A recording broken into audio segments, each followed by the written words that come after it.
ابن ماجہ اور حاکم کی ایک حدیث میں پیارے نبی صلی اللہ علیہ وسلم نے 5 گناہوں کا تذکرہ کیا اور کہا کہ یہ 5 گناہ جب امت میں آئیں گے تو امت کو 5 سزائیں ملیں گی۔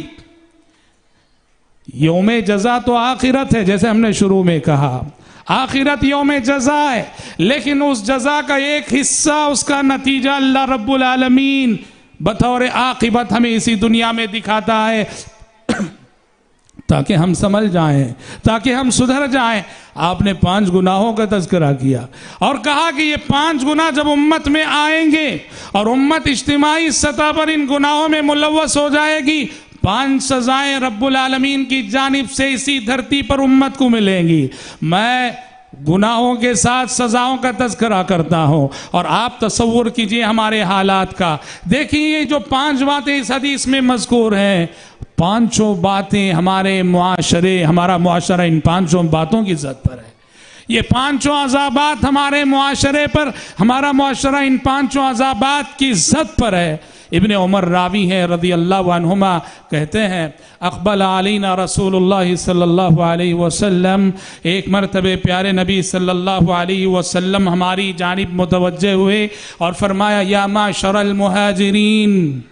یا معشر المہاجرین، آپ نے فرمایا کہ اے مہاجروں کی جماعت، خمس اذا ابتلیتم بہن واعوذ باللہ ان تدرکوہن، آپ نے فرمایا 5 باتیں ایسی ہیں کہ یہ تمہارے زمانے میں نہ آئیں، اور جب تم اس میں مبتلا ہو جاؤ گے، میری امت مبتلا ہو جائے گی تو میری امت کے لیے کوئی خیر نہ ہو۔ کیا 5 باتیں؟ آپ نے فرمایا لم تظہر الفاحشة فی قوم قط حتى يعلنوا بها إلا فشا فيهم الطاعون والأوجاع التي لم تكن في أسلافهم۔ آپ نے فرمایا جس معاشرے اور جس سماج میں عریانیت، برہنگی اور زنا کا کلچر عام ہو جائے، زنا جس معاشرے میں عام ہو جائے، بے حیائی جس معاشرے میں عام ہو جائے، برائی کو برائی سمجھنے والے، بے حیائی کو بے حیائی سمجھنے والے، حتی یعلنوا بہا، اور معاشرہ اتنا بے حیا ہو جائے کہ جو برائیاں کبھی پردے کے پیچھے ہوا کرتی تھیں وہ برائیاں لبے سڑک سرے راہ ہونے لگ جائیں۔ کہا تو اللہ کا عذاب اس شکل میں آئے گا کہ حتی فشا فیہم الا فشا فیہم الطاعون والاوجاع التي لم تكن في مضت في اسلافهم، کہ ایسے لوگوں میں طاعون کا مرض پھیل جائے گا، پلیگ کا مرض پھیل جائے گا، اور ایسی بیماریاں ایسے زمانے میں آئیں گی جو بیماریاں انسانی تاریخ میں کبھی نہیں دیکھی گئیں۔ آج دیکھو کہنے کو یہ جسم جو انسانوں کے بڑے سوارے نظر آتے ہیں، سورے نظر آتے ہیں، اللہ کی قسم انسانوں کی اکثریت آج بیماروں کی ہے،